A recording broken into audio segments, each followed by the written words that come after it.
So I've suspected for some time now that Deathloop could potentially be another game that could face a delay to next year due to the ongoing situation in the world at this time, and now my suspicions have been confirmed as Deathloop's release has now been pushed back to sometime in mid-2021. Why did this happen?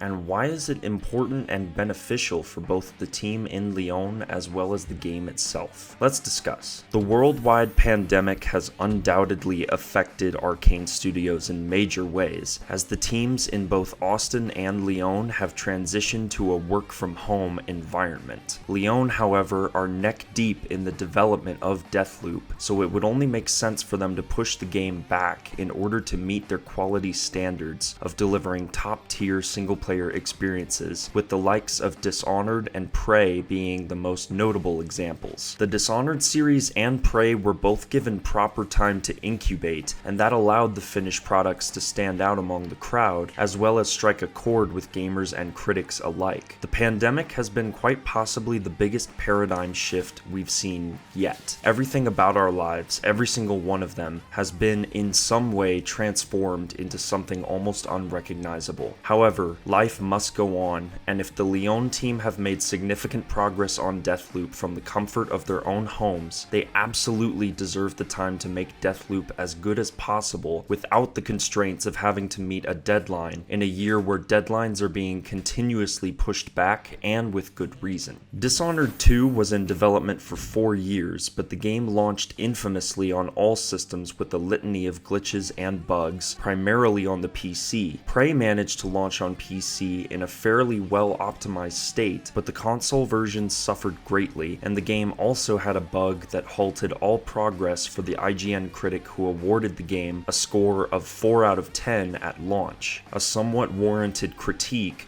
although one that I believe to be far too harsh, but that's besides the point. To prevent issues like these from occurring again, Arcane Lyon must take the proper time to squash all potential issues that might arise as we draw closer to its now 2021 release date. Dinga Bakaba, creative director on Deathloop, has made a point of saying repeatedly that they are targeting 4K resolution and 60 frames per second for the PS5 version, and the PC version will hopefully be just as optimized, if not more so. Bugs and glitches are issues for every game at some point in its development lifecycle, but Arcane has a reputation that needs to be upheld. We can't expect to immerse ourselves into Black Reef Island if there are NPCs clipping through walls. If Deathloop was to release this year, it would be facing absolutely stacked competition in the form of Cyberpunk 2077, Assassin's Creed Valhalla, Spider-Man Miles Morales, Avengers, Star Wars Squadrons, and many others. In a market as crowded as this, you have to stand out and provide something truly special that gamers won't soon forget. And while Deathloop is no doubt going to be an entirely unforgettable experience, the brand names and hype built up behind the titles I've just mentioned are more than enough to sink any chance that Deathloop might have had financially if it had released alongside those games. By moving the game to a spring 2021 release slot, Bethesda is attempting to distance the game from the competition while also providing a potential big seller in an otherwise dry season of every year, that being the late spring and early summer timeframe.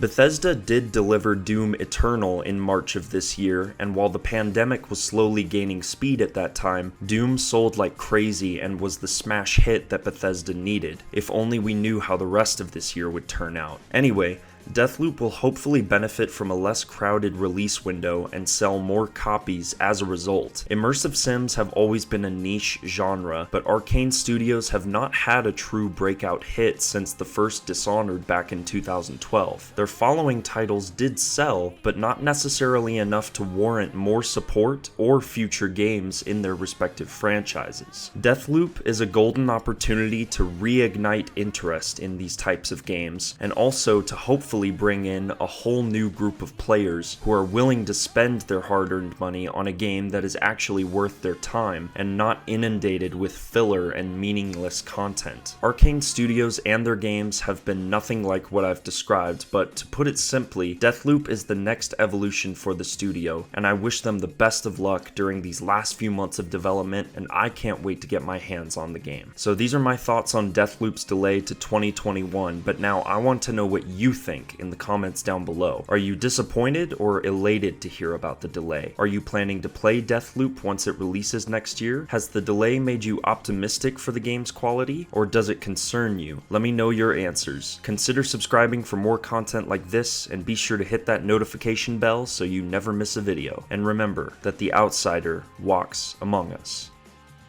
Thanks for watching.